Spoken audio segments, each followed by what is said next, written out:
Apa saja perkara-perkara sunnah-sunnah yang harus diperhatikan ketika kita menyambut hari kebahagiaan, hari kemenangan, yaitu hari Lebaran. Ya. Di antara bentuk senang-senang hari Lebaran memakai baju yang bagus, pakai minyak wangi. Dan di antara bentuk memuliakan tamu adalah kita pakai baju yang bagus. Ya. Bukan tamu datang kita pakai kaos oblong, kemudian robek kanan, robek kiri. Enggak, kita jamu tamu dengan pakaian yang bagus, menunjukkan kita menghormatinya. Kemudian di antara yang disunahkan juga menyambut Lebaran adalah mandi ketika hari Lebaran sebelum pergi menuju lapangan untuk salat. Kemudian juga diriwayatkan dari Sa'id Ibn Musayyib, dari sahabat Ibnu Umar, sekarang Sa'id Ibn Musayyib, seorang tabi'in, dia pernah berkata, sunnatul fitr salasun, bahwasanya sunnah yang berkaitan dengan Idul Fitri ada 3. Al-masyu ilal musalli, berjalan menuju lapangan, al-akal qabla al-khuruj, makan sebelum keluar menuju lapangan untuk salat, wal iktisal, dan juga mandi sebelum pergi untuk salat. Kemudian di antara sunnah berkaitan dengan Idul Fitr adalah menyegerakan makan sebelum berangkat menuju salat Id. Dari Anas bin Malik radhiyallahu anhu, qala kana Rasulullah sallallahu alaihi wasallam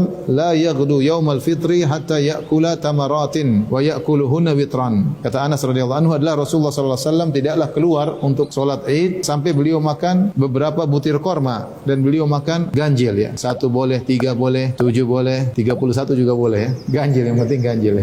Kemudian di antara sunnah mengenai Idul Fitr adalah salat Id di musalla lapangan terbuka bil khala. Ini sunnah selalu dikerjakan oleh Nabi sallallahu alaihi wasallam ketika Nabi di Madinah. Padahal kita tahu di salat di Masjid Nabawi pahalanya berlipat ganda, 1000 kali lipat. Tapi untuk salat Id Nabi sengaja meninggalkan Masjid Nabawi untuk berkumpul di lapangan. Di antara hikmahnya kaum muslimin bisa berkumpul diimami oleh seorang imam, dan itu saatnya syiar. Begitu hebat ketika orang berkumpul di suatu lapangan dengan jumlah yang banyak, menunjukkan syiarnya Islam, ya. Dan ini yang dituntut dalam syariat, bahwasanya Id adalah hari berkumpulnya kaum muslimin dan juga syiar tentang Islam. Makanya Rasulullah SAW menyuruh ibu-ibu juga keluar, bahkan wanita haid juga suruh ikut, tidak lain untuk melihat keramaian, ya. Kemudian di antara sunnah juga yang berkaitan dengan hari Lebaran adalah mengambil jalan yang berbeda antara pergi dan pulang. An Jabir bin Abdullah, dari Jabir bin Abdullah radhiyallahu anhuma, qala, dia berkata, kana Nabi sallallahu alaihi wasallam idza kana yaumu Idin khalafa at-tariq. Adalah Nabi sallallahu alaihi wasallam kalau hari Lebaran beliau merubah lokasi jalan. Hadis riwayat Al-Bukhari. Tapi di antara sunnah pada hari Lebaran adalah bertakbir.